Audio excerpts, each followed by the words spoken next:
I am Ferdinand Marcos, and I am the President of the Republic of the Philippines. I stand today on behalf of 110 million Filipinos. Hello people and hello universe, it's me again. Shout out sa inyo mga kababayan. Hello sa mga Marcos loyalists and supporters, sa lahat ng mga Pilipino sa buong daigdig, except ang mga DDS. Alam nyo mga kababayan, mayroon tayong upload videos update. O, nakikita nyo? Yung nakikita ko, yan, si Digong, dating Pangulo, ngayon nanggugulo. Bakit? Lahat po na nangyayari sa rally nila, isisisi kay Pangulong Marcos Jr. Kahit out of this world, isisi kay Pangulong Marcos Jr. O, di ba? Kahit yung pagtatago ni Kibuloy, isisi kay Pangulong Marcos Jr.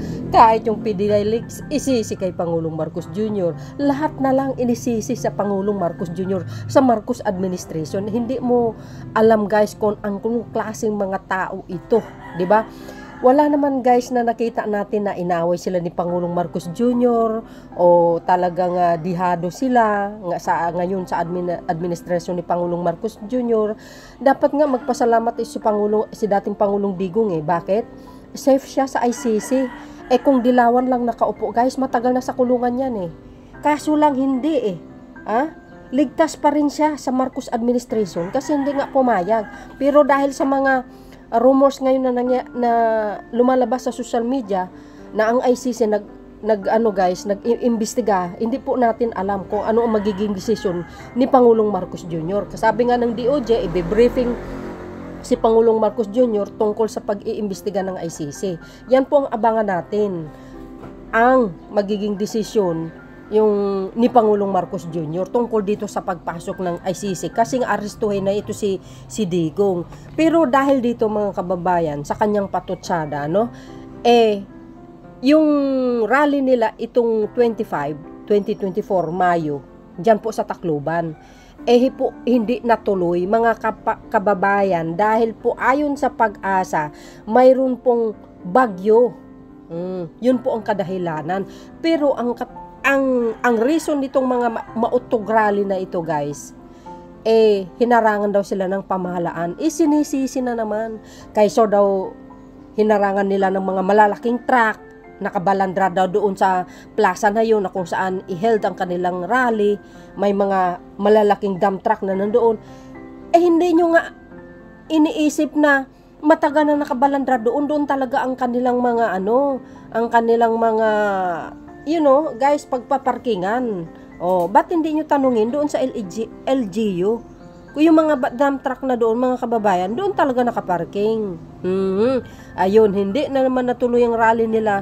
Kasi alam nyo guys, ang Panginoon, sabi ko nga, ang Diyos, laging nakakaagabay ni Pangulong Marcos Jr. Laging iniingatan, at tinatanaw ng Panginoon yung kilos ni Pangulong Marcos Jr. dahil alam po natin napakabait, nakaagabay lagi ang Panginoon natin sa Pangulong Marcos Jr. Kumbaga alam nyo, dahil nakikita ng Panginoon itong pangbabalahura, pambabastos ni dating Pangulong Duterte kasama mga supporters niya, hindi naman papayagan ng Panginoon na tuloy-tuloy ang pagbabastos nila sa Pangulong Marcos Jr. dahil hindi naman talaga pala away ito. Hindi marunong rumisbak ito mga kababayan. So, God is good all the time. Sa kay Pangulong Marcos Jr. ginagabayan niya ito. Katulad niya na lang, gumagawa na ng paraan ang Panginoon para hindi matuloy ang rally nila. Bakit? Kasi puro pagmumura. Diba? Wala kang matinong naririnig. Sakit sa tainga. Ang mga mamamayang Pilipino nagsasawa sa ganyan. Ang makapal lang tainga, yung mga DDS na narinig nila yung mga masasamang salita galing sa mga nagsasalita dyan sa entablado ng mautog rally. Diba? Ang Diyos, hindi niya pabayaan ang isang tao na gumagawa ng kabutihan sa kapwa na walang alam kundi trabaho lang trabaho. Tapos mga ito, sira pa lang ng sira sa Pangulong Marcos Jr., paninira ng paninira.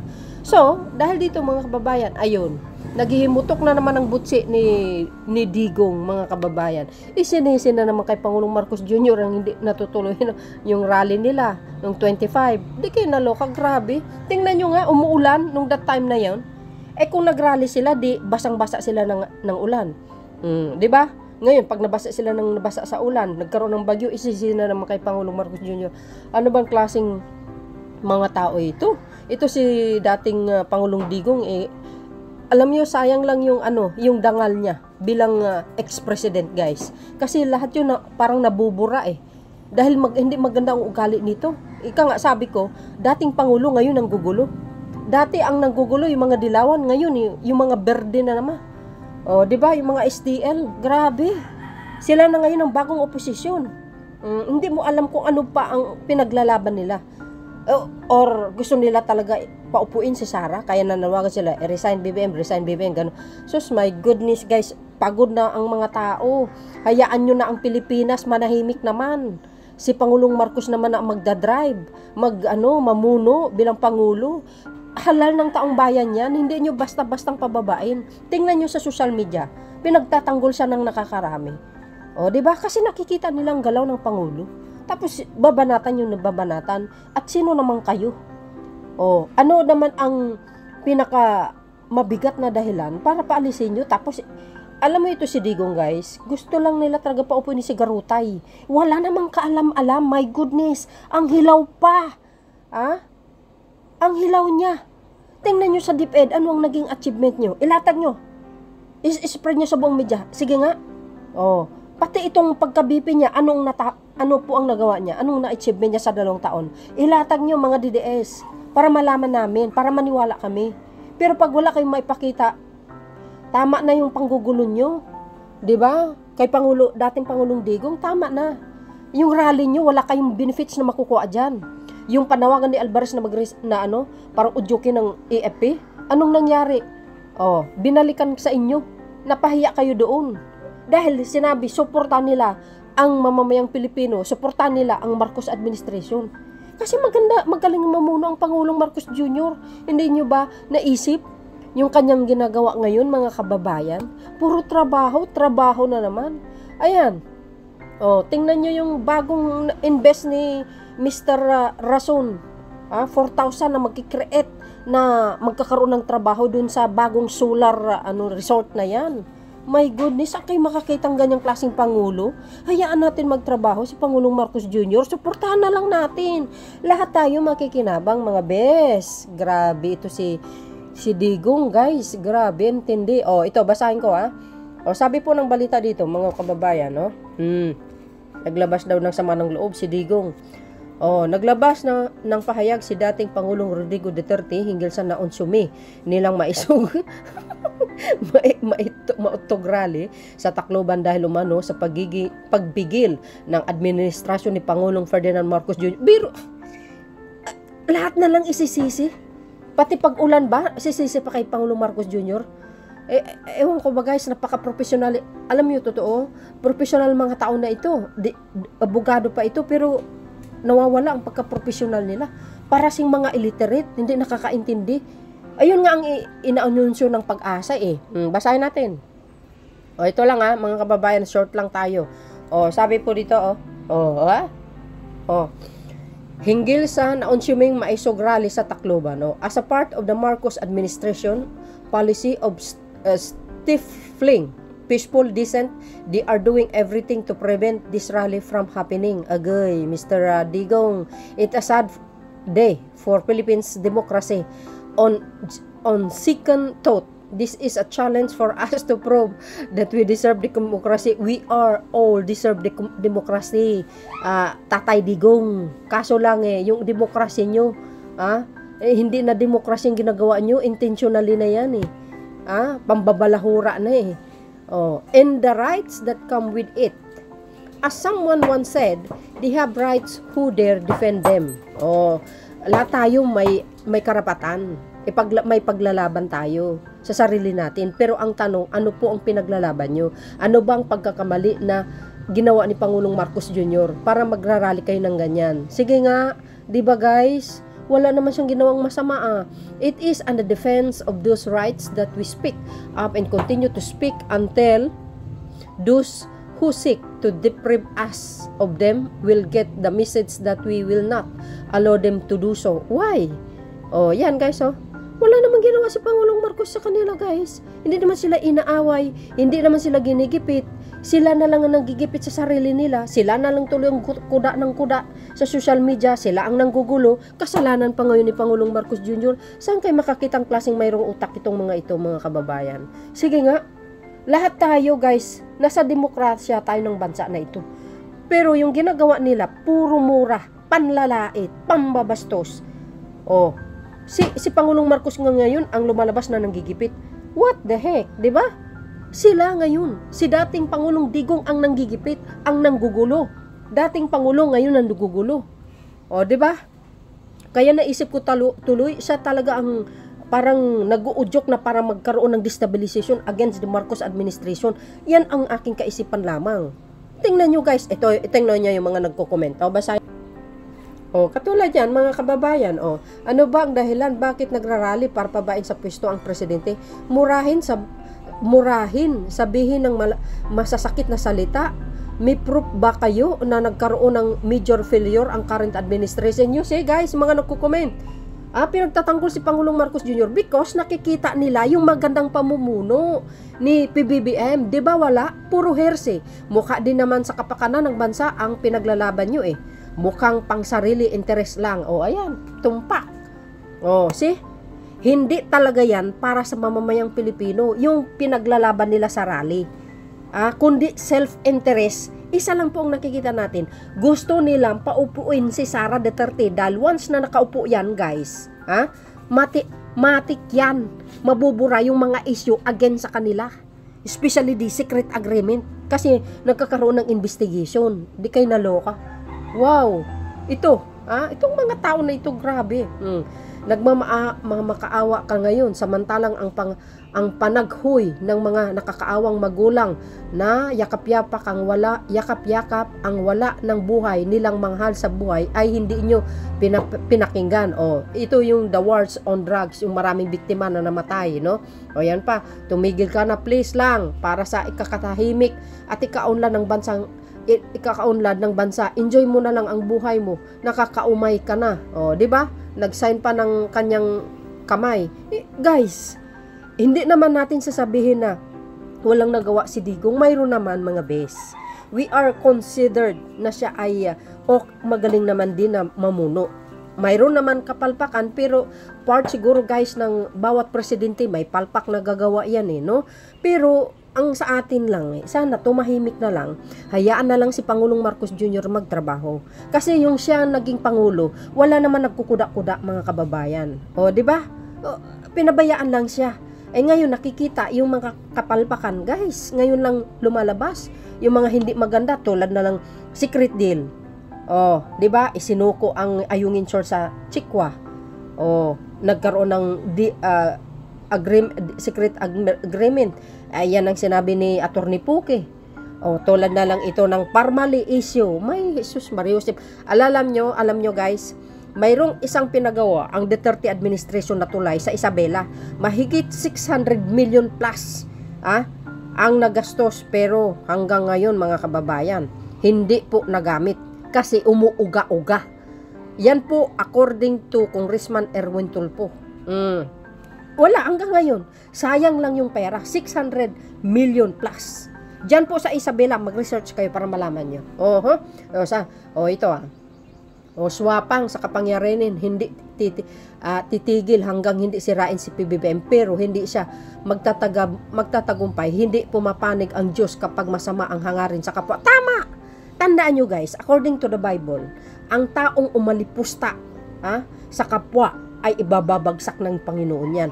Ang taong mapagkumbaba, tulad sa ginawa ni Pangulong Marcos Jr., hindi marunong paalaway, itataas ng Panginoon yan. God is good all the time sa mga tao na walang ginawa kundi kabuhitihan sa kapwa. Tignan mo si Pangulong Marcos Jr. What happened sa Mautog Rally? Sa guys? Sa Bulacan, di ba? Ano nangyari? Wala. Hindi natuloy ang rally nila. Ano nangyari na naman ngayon sa Dumaguete itong nakaraan?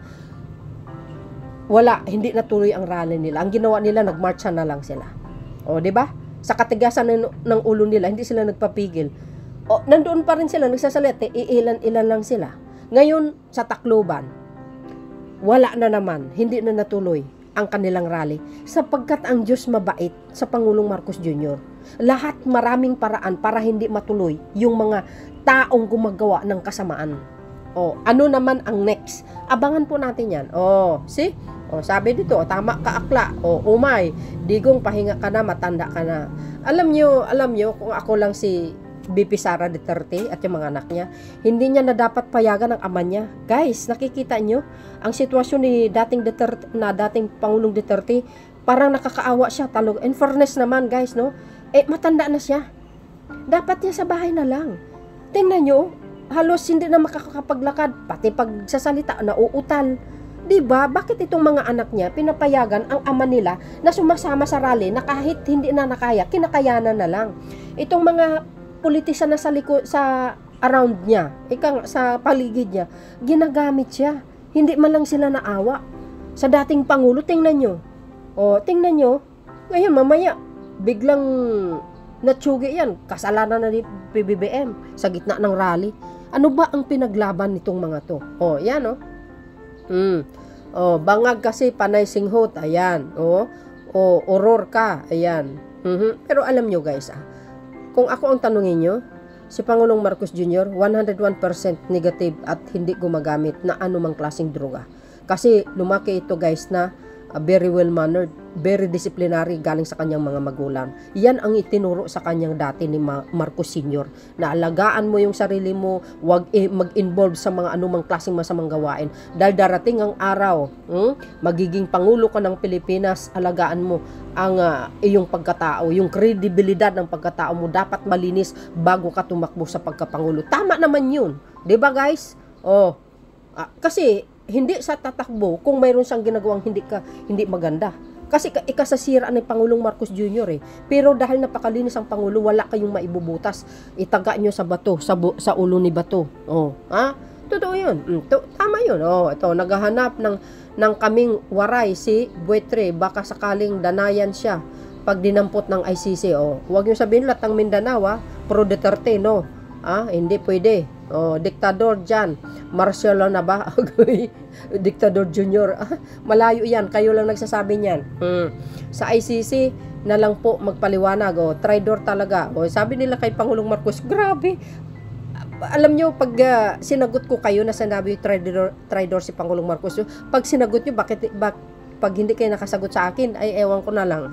Kaya tatanungin ko kayo, saan banda? Saan banda nag-traidor? I-explain nyo sa social media para malaman ng lahat. Huwag kayong magsalita. Kayo ang nag-traidor sa bansang ito. 'Di ba? Kayo ang traidor. Kapakanan lang ninyo ang inisip nyo. Hindi sa kapakanan ng Pilipino. Si Pangulong Marcos Jr., puro kapakanan ng Pilipino ang kanyang inatupag. Ayan, sunod-sunod, buong Mindanao. Halos na bibiyayaan ng mga natutulong. Sunod-sunod na yan Walang mga regions na maiiwan. Yun ang sinabi sa kanyang speech, mga kababayan. Kaya abangan nyo si Pangulong Marcos Jr. At saka si Speaker of the House at saka si First Lady sa mga lugar nyo. Sapagkat ang service offer, ang gobyerno na po ang pupunta na sa inyo para hindi kayo mahirapan. Yan ang wala kay Digong. Lalo na ngayon magsasaka, wow, talagang masaya sila. Because ngayon sila lang nakatikim ng magandang ginhawa. Lalo na sa presyo ng palay, 30 per kilo ng dry palay. Yung panahon ni Digong, 9 to 10 kilo per kilo lang. Ang barat, ang mura. Kawawa sila. Ngayon, hindi lang ganun ang ibinigay. Makinarya, mga binhi, dami pa, binayaran ng utang. Allow na sila ng mag-utang ngayon sa land bank. Yun ang utos ni Pangulong Marcos Jr. sa mga magsasaka para mayroon silang pagkuhaanan para panggasto sa kanilang pagtatanim. Saan kayo makikita niyang klaseng ganung Pangulo? Naloka ako. Di ba? Tingnan nyo guys. Ayan pati Bagyo, sinisina ni Mang Kanor kay PBBM. Ayun ako, nag-ano pa ng kamay guys. Ayan. Yun mga kababayan. Ano po ang kapalagayan nyo dito? Yun mga kababayan, ano kayong palagayan nyo dito kay dating Pangulong Digong? Bakit hindi siya tumitigil? Imbis magpahinga na lang. Abroad niya na lang yung mga panahon niya na para nang sa ganun makaano din naman siya guys. Yung makapagpahinga ng kanyang isipan. Bakit itong mga politisyan na sa tabi niya puro sulsul sa kanya? O, kasi matanda na ito eh. Madali na lang utuin. Kaya kung ako si Sara Duterte, sus Mari, alagaan niya na lang yung ama niya.